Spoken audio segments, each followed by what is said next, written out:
Oke, mari kita sambung lagi kelanjutan dari novel Revenge of Iron Blood. Setelah berhasil keluar dari bunker penyimpanan Bartolomeo, Nekhon pun langsung meninggalkan Dolores di tempat yang aman sambil berkata bahwa ia masih memiliki hal lainnya yang harus dikerjakan dan kembali lagi ke dalam bunker. Kini Damian sudah berada di sana sambil menatap mayat dari saudaranya. Tentu saja setelah mengetahui identitas dari Bartolomeo, Damian sudah tidak menganggap Bartolomeo sebagai saudaranya lagi. Hanya saja karena sisa-sisa tubuh yang tersisa adalah milik Bartolomeo, Damian memberikan penghormatan terakhir baginya. Lalu ia pun mendengar sebuah pertanyaan dari sosok yang tak diduga.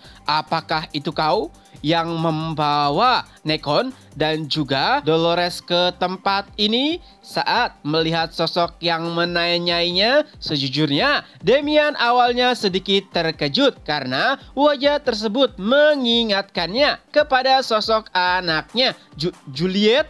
Tapi tentu saja itu bukanlah Juliet walaupun penampilan mereka agak sedikit mirip. Ya, dia adalah Sinclair yang mana identitas aslinya adalah Sinclair G. Bourgeois, anak dari Bartolomeo. Akhirnya kita pun mendapat jawaban kenapa Sinclair sulit mempercayai perkataan Nekhon dan juga Dolores terkait dengan ayahnya yang tiba-tiba berubah menjadi iblis. Lalu Damian pun menjelaskan bahwa ia tidak ada hubungannya dengan Dolores dan juga Nekhon. Walaupun jawaban tersebut tidak sepenuhnya benar ataupun salah, memang mereka telah menjalin hubungan.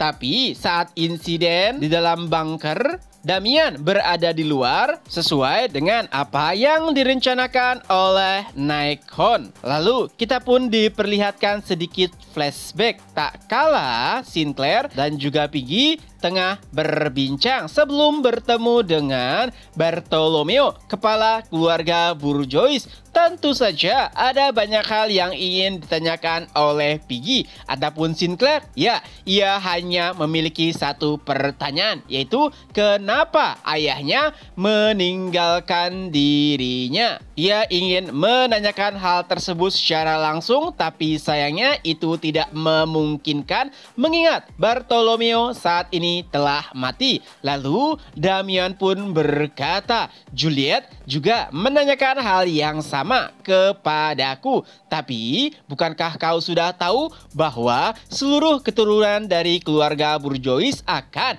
diperlakukan sama sebelum mereka mendapatkan posisi sebagai kepala keluarga selanjutnya? Dan apakah ayahmu belum mengatakan hal tersebut kepadamu? Ya, itu adalah hal yang sama yang dijelaskan oleh Damian kepada Nekhon terkait dengan tradisi keluarga Bourgeois. Jadi pada intinya Bartolomeo tidak meninggalkan Sinclair, melainkan itu adalah tradisi yang harus dijalankan kepada para kandidat yang akan memimpin keluarga Bourgeois selanjutnya untuk mengetahui kehidupan, baik itu dari kalangan bawah sampai dengan kalangan atas di seluruh wilayah kekaisaran. Tapi timbul pertanyaan lainnya, semenjak kapan ayahnya dirasuki oleh iblis? Apakah baru-baru ini? Dan jika demikian pula, jadi siapakah sosok yang membesarkannya selama ini? Apakah itu ayahnya ataupun iblis, atau malah sebaliknya yang dibunuh oleh Nekhon bukanlah iblis melainkan ayahnya? Tapi sayangnya Damian tidak memiliki jawaban apapun. Oleh sebab itulah Sinclair membulatkan tekadnya untuk bertemu dengan Nekhon karena ialah satu-satunya orang yang mungkin mengetahui jawaban dari pertanyaannya terkait dengan ayahnya yang telah dikuasai oleh iblis. Berpindah ke sisi lainnya, kita melihat seseorang yang tengah berlari karena ketakutan akan sesuatu. Penampilannya yang biasanya nampak begitu bersih, kini dipenuhi oleh luka dan juga berantakan. Ternyata itu adalah Humbert, ayah dari Dolores dan juga pimpinan Quo Vadis Orde Lama. Nah, ternyata semua itu bermula beberapa waktu sebelumnya saat Humbert makan malam dengan Bartolomeo. Ya, sebenarnya saat itu Humbert ingin mengancam Bartolomeo karena mereka memiliki hubungan saling menguntungkan, tapi saat ini Kaisar tengah menyelidiki aliran sesat yang nampaknya hampir menuju kepada keluarga Bourgeois. Humbert pun memberikan tekanan kepada Bartolomeo agar namanya tidak diseret-seret, tapi siapa sangka Bartolomeo malah menunjukkan warna aslinya dan berubah menjadi iblis. Tentu saja itu membuat Humbert ketakutan. Alih-alih mengancam, ia malah meminta maaf dan memohon agar tidak dibunuh. Untungnya Bartolomeo mengabulkan apa yang diminta oleh Humbert. Tidak sampai di situ, Bartolomeo juga diberikan sebuah hadiah. Nah, hadiah ini kayaknya berhubungan dengan artefak iblis yang dimiliki oleh Belial, dan alasan kenapa saat ini Humbert terus berlari karena ada sosok yang tengah mengejarnya, hingga pada akhirnya tangan Humbert yang memegang artefak tersebut pun jatuh karena dipotong oleh sesuatu. Nah, ternyata sosok yang mengejarnya adalah Nyonya Ouroboros dan tujuannya adalah artefak yang dipegang oleh Humbert. Tentunya Humbert begitu ketakutan. Apalagi Nyonya Ouroboros juga mulai mengejeknya. Bagaimana bisa pimpinan Quo Vadis bekerja sama dengan iblis? Tapi sepertinya Nyonya Ouroboros tidak memiliki niat untuk membunuh Humbert. Malahan ia meminta kerjasamanya sambil berkata, "Ya, mari kita bekerja sama dan kembali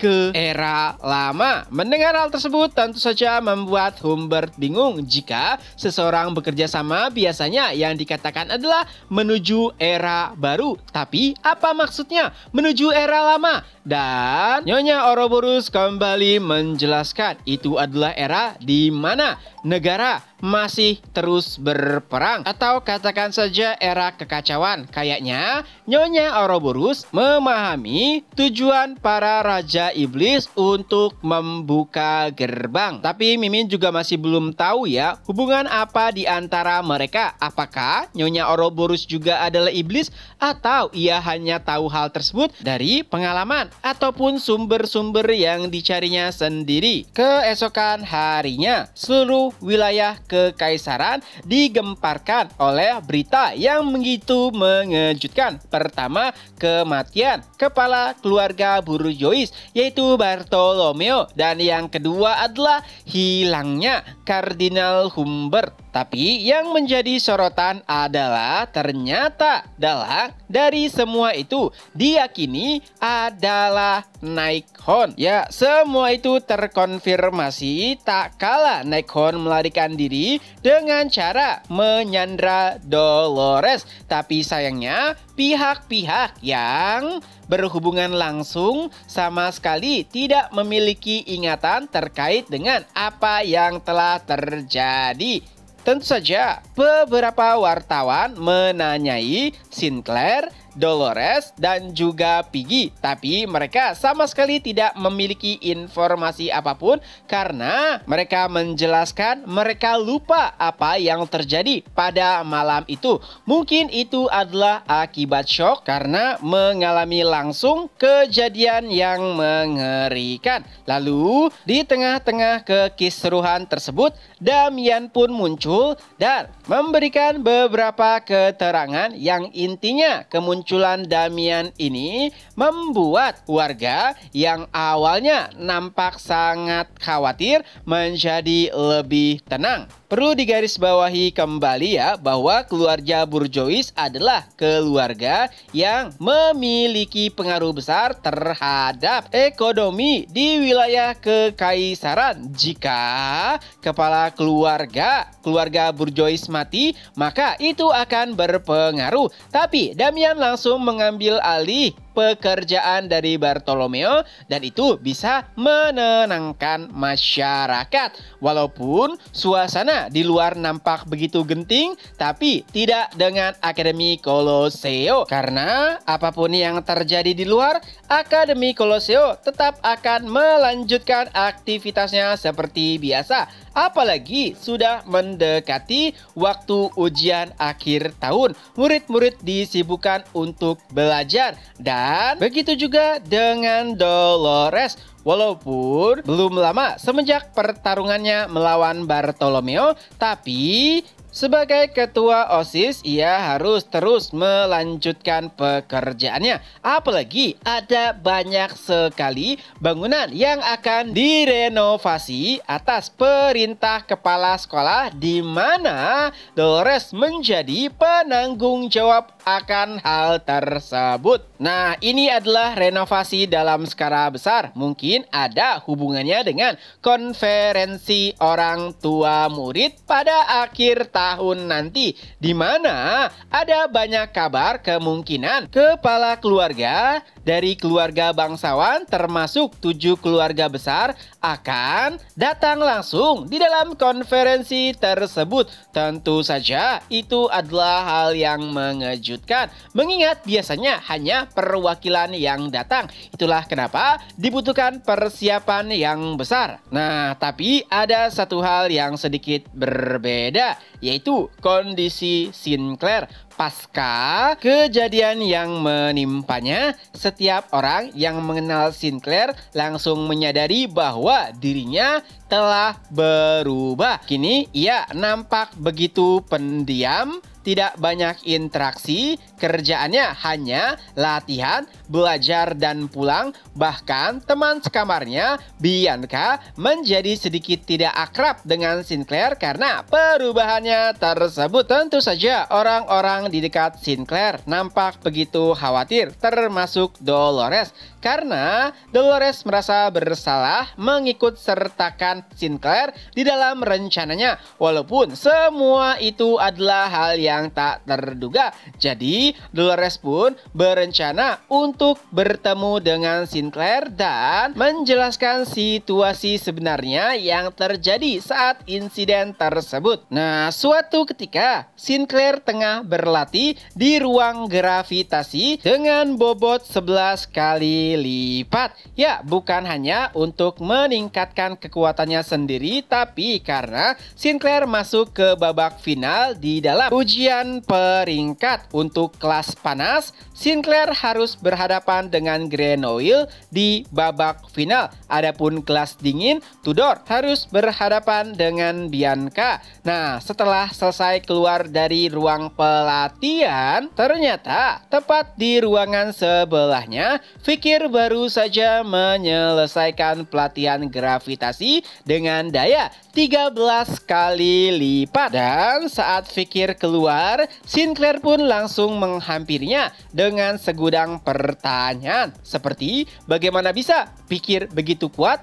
tanpa menggunakan mana? Lalu bagaimanakah rasanya berlatih di gravitasi 13 kali lipat, dan berbagai pertanyaan random lainnya. Ya, walaupun di hadapan banyak orang Sinclair nampak berubah, tapi di mata Fikir, ya masihlah Sinclair yang sama. Tapi yang lebih mengejutkan adalah Sinclair mengundang Fikir untuk makan malam bersamanya. Walaupun awalnya Fikir selalu menolak, tapi kali ini Fikir pun setuju. Dengan itu pula, chapter pun berakhir. Nah, itulah kelanjutan dari novel Revenge of Ironblood. Semoga terhibur. Ketemu lagi di next video. Bye-bye.